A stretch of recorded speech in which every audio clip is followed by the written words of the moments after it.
Сәңгеллекті емшақ парудалы ағастан ішләһәң әйбетрәк була. Бәләкәстән ағас менән ҡыҙыҡһынайным.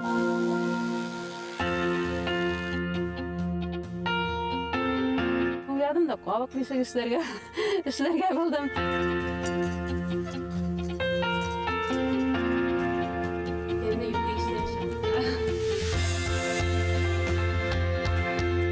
Мына һеҙҙең бишек программаһына логотипты бөрзәйтергә тырыштыҡ.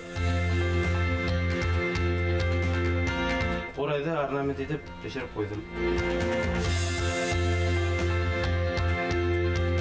Тәгәрәп мәсенгәрен бейегерәк эшләгәннәр инде. Бер кисесендә ошо 2 сәңгелдәкте лә эшләп бөттөм. Үҙе балаңа үҙең эшләгән ишек бала өсөн күпкә ҡәҙерлерәк була киләсәктә лә.